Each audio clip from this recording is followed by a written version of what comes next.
Good evening, Hul Johar, Jai Bhim. I am Ishan Lal and I welcome you to the channel AMBEDKARNAMA GLOBAL. The last time I met you all was episode number 220 and 219 of AMBEDKARNAMA. So without much ado, we have Chandra Bhan Prasad with us. He is a Dalit activist, journalist, writer, political commentator and a Dalit ideologue. He is an author to 4 books. The prominent one of those is Defying the Odds, The Rise of Dalit Entrepreneurs, which actually encapsulates the ideology of Dalit capitalism in it. And it's a fact well acknowledged that he and Digvijay Singh, a stalwart of Congress, were together to formulate the idea of Bhopal Dastavis. So, sir, the floor is to you, and I'm just here to ask questions. So, to start off with, how do you reach the point where you formulated the idea of Bhopal Dastavis? What was the process behind it? And what led you to that? Yeah, thank you so much for the invite. I met a black American who was bureau chief of Washington Post in Delhi, Ken Cooper, a very prominent journalist, and he got a greatest journalism award in the US afterwards. So he told me about blacks' economic standing in the American society, and he spoke to me about black capitalism. And then he also detailed about how in America blacks had supplier diversity right, where black manufacturers and traders supply goods and services to the American state and also to the private sector. And that's how he told me that black economy is a much debated issue in the American society, in the black movements.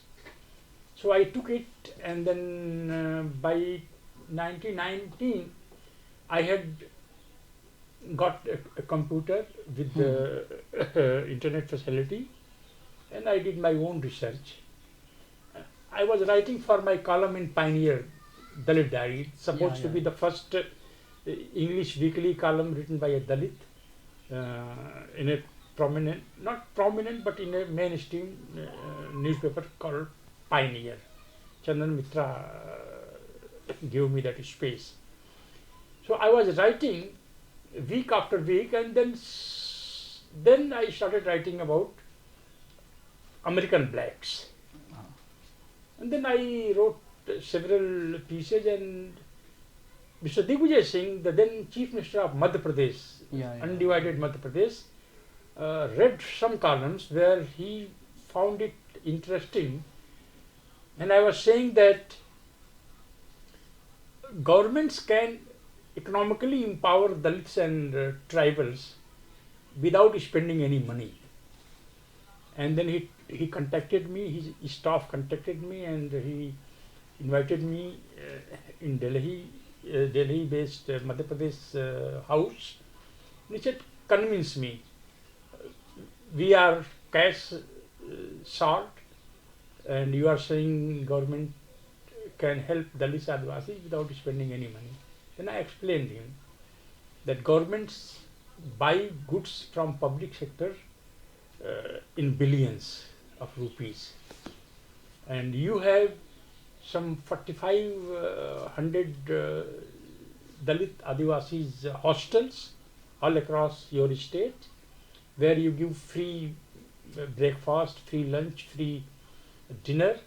You also give them soaps, hair oil, toothpaste, toothbrush, and weddings, mattresses. So you can start with that and give contract to Dalit Adivasi suppliers. And then he said, create a document as how it works in America, and let us create a big conference in Bhopal, and let us invite Dalit scholars from all across India, and let us see what they say. on your proposal. So on January 12, 13, a big conference was organized in Bhopal. Yeah. It was attended by some 300 scholars and activists from all over India, professors, in which Professor Ratan Lal was also a participant. While the focus of Bhopal document was Dalit capitalism, but at that point of time, Dalit intellectuals hated the term capitalism. And they said, I said it would be mistaken by ordinary Dalit public, because Dalits dislike capitalism for whatever reason. And then we said, we asked Divya Singh to raise the slogan of Dalit Crorepati, which he did. And it was a massive success, and he therefore started 30% procurement from Dalit and Adivasi entrepreneurs. But he lost his government in 2004. Dalit middle class rejected this idea. They thought there is a conspiracy by Mr. Digvijay Singh and Chandra Bhan Prasad to give a bad taste to Dalits. If they get taste of money, they will become, the baniyization of Dalits will start. Dalits will become baniyas, and because Congress has given this right to them, Dalits will become Congresi. And our aim of capturing power, becoming Hukmaran, ruling this country, that mission will be defeated. So that's 20 years ago, and now through AMBEDKARNAMA we are trying to revive that dream, because why should Dalits remain only job seekers? Why should not they become job givers? Also, there can never be 1 lakh positions in civil service. It will remain around 1,000 every year. Whereas there can be millions and millions of business opportunities. And a government job need not necessarily go to the generation next, whereas business entity can go to generation next. And unless Dalits become capitalists like black capitalists in the US, Dalits will never be taken seriously. They will be always seen as a mass of people hunting for jobs and ration card, etc. So that was the foundation of Bhopal conference. So sir, you told me sometime prior to this that Dalit capitalism as an ideology was never explicitly mentioned in the Bhopal Dastavis. Yes, out of fear. Yeah, but actually it was indirectly hinted upon. Yes. True. So sir, illuminate the audience that what is Dalit capitalism, because when I go into talks with people, I can count on my fingers that only a few people know about Dalit capitalism. And sir, also tell that how can be a Dalit, how can a Dalit be a Hukmaran if he doesn't have capital enough? Well, I have written my memoir for the Mercatus Center, George Mason University. It might be published in the US. I have worked a lot as why out of 1,000 Indian billionaires, there is not a single Dalit. So I tried to investigate this matter, and I figured out that in Manusmriti, there is a sanction against Dalits making money. Yeah, there is. The In book, history you were taught.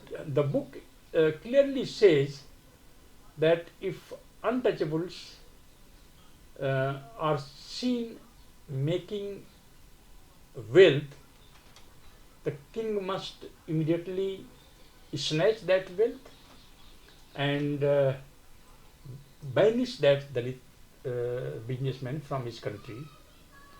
It says dogs and donkeys can be the only wealth for untouchables. It says Dalits cannot sport gold and white jewelry. Mhm.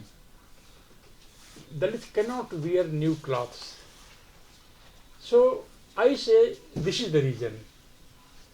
Then my friend said you should prove it. How Manusmriti impacts lives of Dalits even today and how this economic sanctions against Dalits still work. I said, why should a Dalit groom riding horse be stoned? Mhm. And why should a Dalit groom riding horse must wear a helmet to avoid being hurt? Mhm. Where is this all written? It is not all written in Manusmriti. On the other hand, Manusmriti says that if there is a treasure found somewhere in village or some hidden khajana treasure, and it is found, half of the treasure should go to Dvijaj, upper caste of the area, and half of that should go to the king. So I am saying, for the sake of argument, Yeah.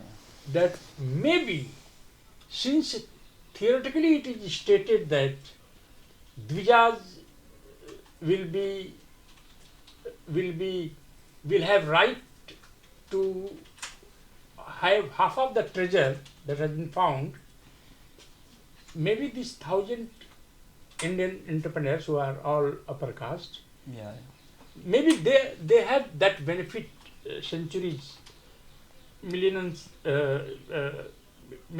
back. For thousands of years. Maybe. Yeah. So, if a Dalit becomes a capitalist, he is the real anti-Manu Dharma hero. Yeah, I too believe that. Why should society fear Dalits living in big houses? Why should a Dalit riding bullet bike is mocked? Yeah. Why should a Dalit with a Mercedes worry about his car that some people might put up scratches? Because society loves illiterate Dalits, society loves poorly dressed Dalits, the society loves Dalits who are dependent on others Even Dalits love that. because they have that training. Dalit Yeah, intellectuals, in fact, Dalit masses are all for this. Dalit intellectuals have this terrible problem of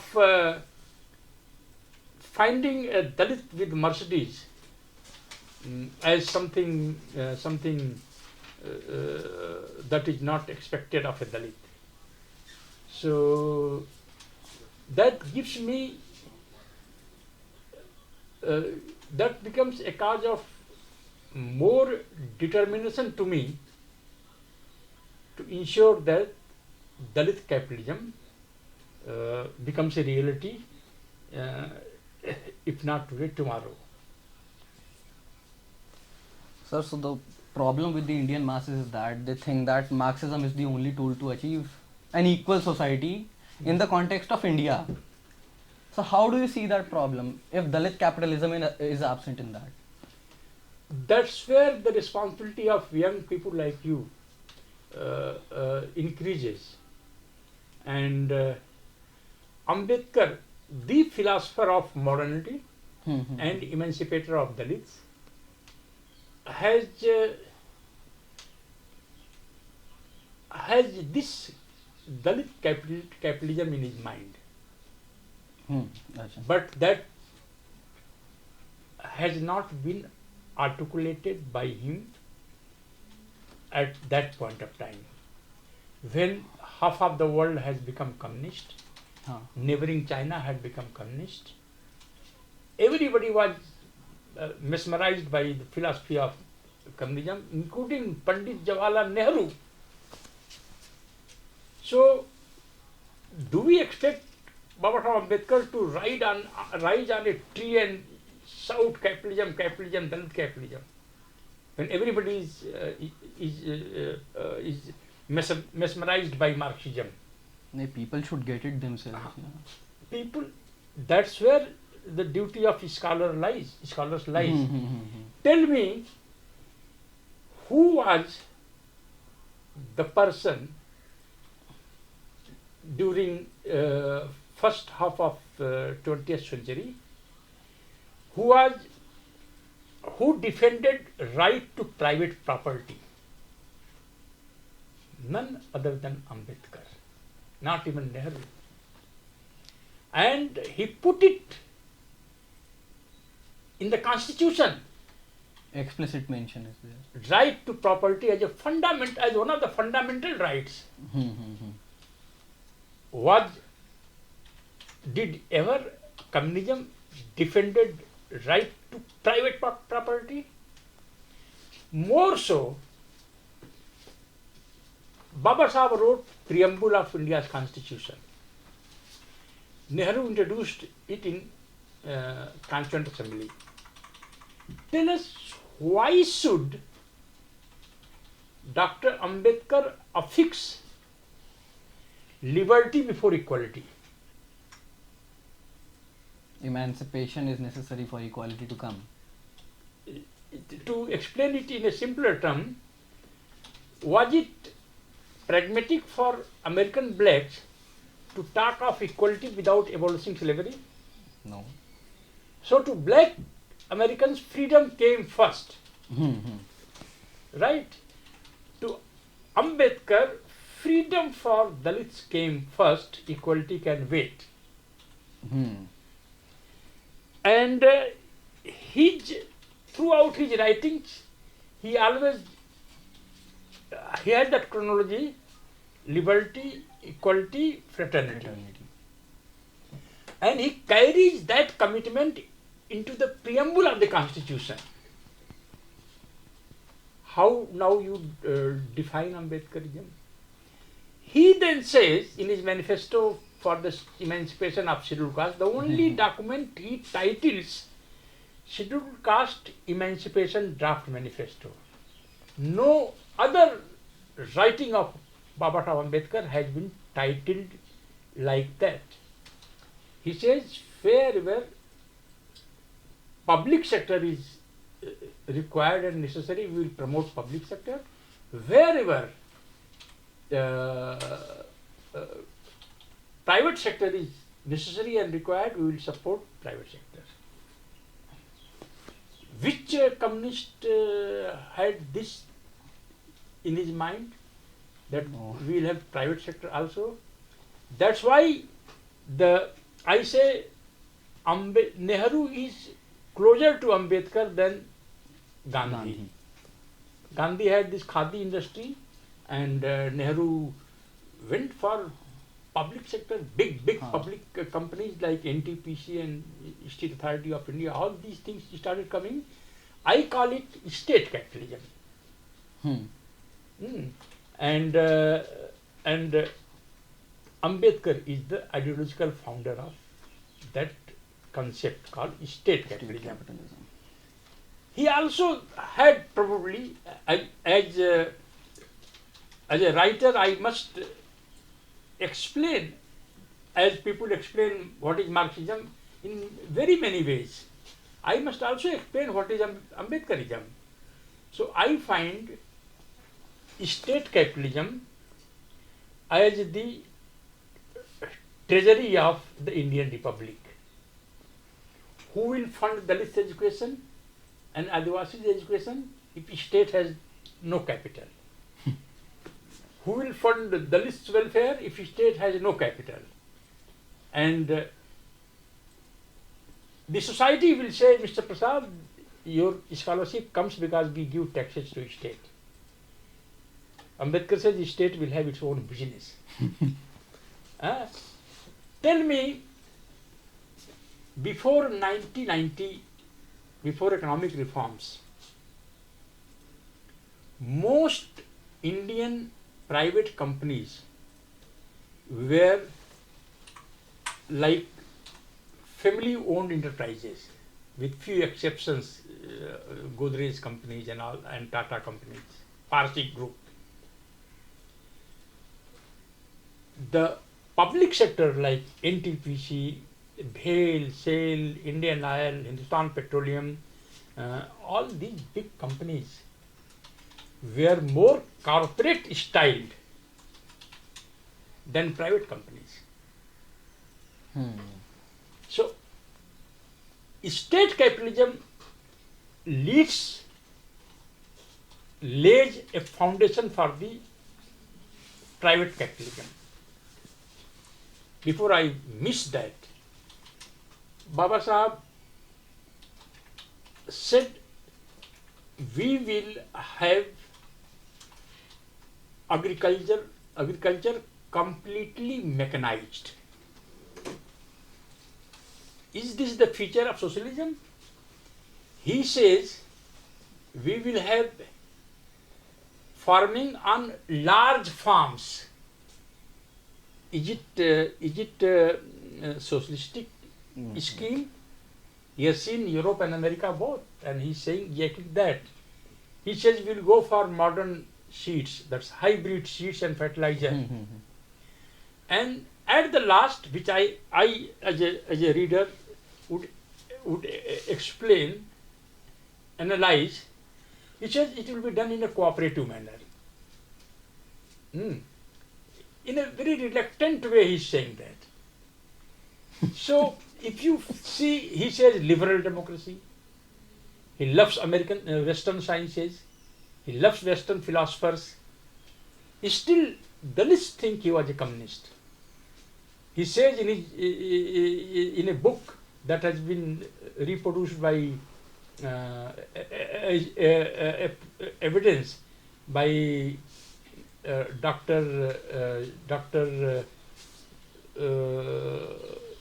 some doctor, he has written a book on Ambedkar, very recent. Dr. Ambedkar alive, Dr. Shashi Tharoor. He quotes a foreign scholar where Ambedkar says, before I die, I must give political direction to my people. And I tell my people, otherwise they might be mesmerized by Marxism. In his manifesto, he says, I warn Dalits, scheduled castes, not to support RSS, not to support communists. And he says India should side with America. The symbol of modern capitalism. Dalits have a problem. They are a old styled recorder, that radio. That needle is stuck in Pune Pact.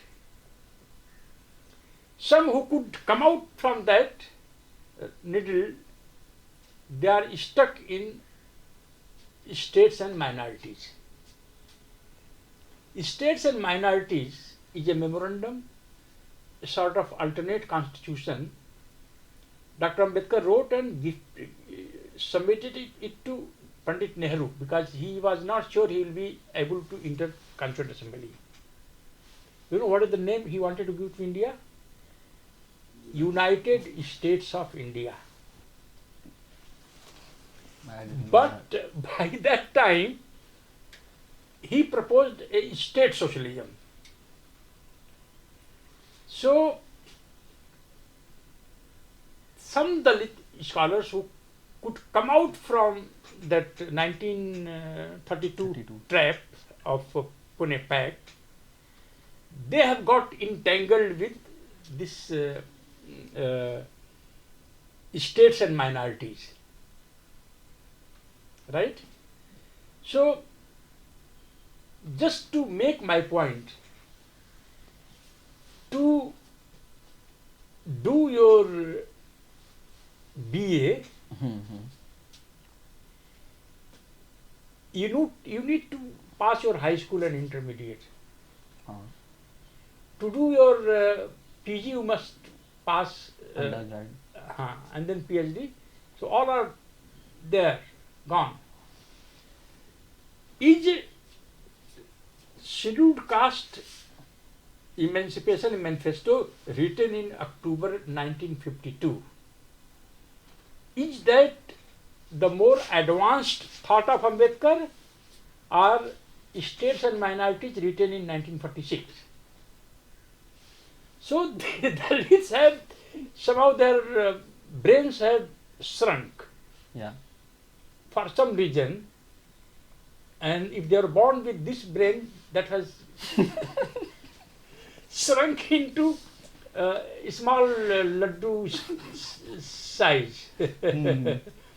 So further, he writes preamble of the RPI, Republican Party of India, that he wanted to launch, but he couldn't, and he died. The preamble of the RPI is the preamble of the Indian Constitution. He doesn't mention scheduled caste, all these things, because as a philosopher, philosopher and common intellectuals, there is a basic difference. A common intellectual cannot see beyond walls of this studio. A philosopher can see beyond the walls. So I would explain why he is leaving scheduled caste and all this. He said Constitution will take care of that. Now he is dreaming of Dalits, he is dreaming of a India that would at some point of time dissolve into a gas, where all other identities will wither away. That is the hallmark of Ambedkarism. So,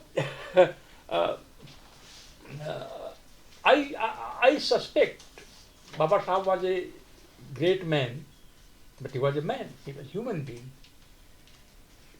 Shouting from the rooftop, capitalism long live, Dalit capitalism long live, would invite breath of Dalits, who would surround him from all over the area and say, pull him down. He is talking of Dalits making wealth and all that. So he must also, as a human being, must also have fear that there are clowns around him. Even today there are clowns around me. I am talking to dead trees. My audience is a dead tree. It is just listening. It is just listening. It doesn't know what I am saying. Otherwise, this simplest situation that Manusmriti prevents Dalits from making wealth, Dalits should start making wealth. To say this simple thing, I spend so much of time and energy on AMBEDKARNAMA. So that's what it is. So, sir, probably the last question of the interview, that there are many ideologies existing in India. Yeah. There is capitalism, Marxism, socialism, feminism, even Marxist feminism is there. And anti-apartheid philosophies too. For example, if something happens to an Afro-American, people here shout BLM, BLM, Black Lives Matter. So, sir, will Dalit capitalism work for the creation of such equal spaces where the Dalits of India don't get ignored and DLM comes, Dalit Lives Matter comes? See, blacks achieved black capitalism before achieving a black president, Obama Sahab. Unless Dalits become job giver at a large scale, Dalits will never be respected in society. They will be seen as job seekers, ration card seekers, Narega seekers. So that self-respect, the book I have titled that I have written for Mercator Center, it is Dalit Capitalism, a memoir, a self-respect moment. So Dalit capitalism would symbolize a self-respect movement where Dalits are now trying to come out from centuries-long intellectual, social ghettos and trying to crash into the mainstream, into the stock market, into public trading. So that's if that happens, then a Dalit touched wrongly would create global outcry. Thank you, sir, for making out Most time welcome, young man. for this interview. Yeah, thank you. And he's Chandra Bhan Prasad. Do listen to the full interview, and I'll talk to him about some such interviews on the channel in the near future. Yes. And so the gist of the interview was that, as Ambedkar has said, that caste system is India is the worst kind of slavery, and to break the notions of slavery, you should work for your emancipation and also read something about Dalit capitalism. And do like, share, subscribe this channel, and I'll meet you in the next interview. Thank you.